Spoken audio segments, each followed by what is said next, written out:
À la faveur de l'accord politique de Ouagadougou, conclu en 2007 pour régler la crise sociopolitique en Côte d'Ivoire, le gouvernement ivoirien a créé le projet d'assistance post-conflit, en abrégé PAPC, instrument sur la tutelle du cabinet du Premier ministre pour soutenir les efforts de consolidation de la paix, encourager la reprise économique, renforcer la cohésion sociale. La mission du PAPC est d'améliorer les opportunités de réinsertion économique et l'accès aux services sociaux des communautés et des individus affectés par le conflit. En vue de contribuer à l'accélération de la sortie des crises et au renforcement des perspectives d'une paix durable, elle a donc pour objectif d'accompagner efficacement la réintégration socio-économique des jeunes et des associations locales ayant perdu leurs moyens et leurs outils de production du fait de la crise. Apporter un appui au processus d'identification nationale, apporter un appui à la restauration de la cohésion sociale et au règlement pacifique des conflits au sein des communautés affectées par le conflit. Pour atteindre ces objectifs, le PAPC opère à travers 4 composantes. Composante 1, réinsertion socio-économique qui porte sur l'appui de la réinsertion socio-économique des jeunes vulnérables, l'appui à la mise en œuvre des activités génératrices de revenus, l'appui au relèvement économique d'associations locales. Composante 2, appui à l'identification qui porte sur l'appui au processus d'identification nationale, le renforcement des capacités d'officiers et agents de l'état civil, le soutien à l'opération d'enregistrement à l'état civil. Composante 3, réhabilitation communautaire qui porte sur l'appui à la restauration et de la cohésion sociale et au règlement pacifique des conflits au sein des communautés affectées par le conflit, la conception et l'exécution des projets de cohésion sociale.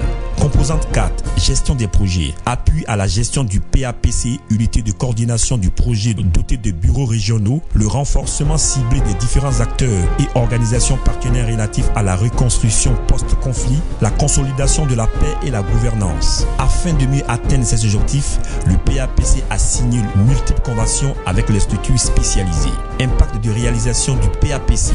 La mise en activité des jeunes et les formations ont conduit à des changements sociaux et qualitatifs importants dans la vie des ex-combattants et des jeunes à risque et ont contribué à leur réinsertion socio-économique. La réhabilitation des routes rurales et des routes bitumées ont amélioré la mobilité des populations et la commercialisation des produits, notamment l'évacuation des produits agricoles, l'entretien courant des voiries a amélioré la sécurité routière. Les travaux TIMO, dont le curage des carnivaux, ont contribué à améliorer la salubrité et donc l'hygiène et la santé dans les communes concernées. On note aussi l'augmentation des déclarations d'état civil de 50% par rapport à la situation d'avant intervention du PAPC. On remercie le PAPC et on souhaite que le PAPC reste parce qu'il fait oublier les soucis. Parce que quand la guerre était venue, tout le monde était découragé et avait la pauvreté.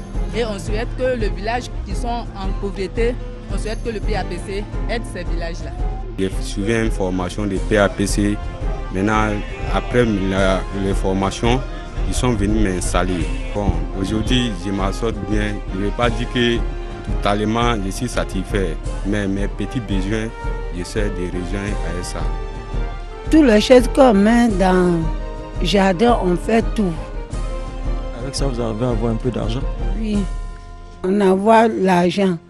Par ailleurs, l'on peut noter l'accroissement de l'offre de la scolarisation de plus de 75 000 enfants à l'âge d'aller à l'école, l'amélioration de l'accès à l'eau potable permettant de réduire de 50% le taux de morbidité, le règlement et ou l'anticipation par les comités de paix, d'une part entre éleveurs et agriculteurs et d'autre part entre pêcheurs allogènes et autochtones, la facilitation du dialogue au sein et entre les communautés, le retour rapide et durable des populations déplacées internes dans 5 villages de Diokwe.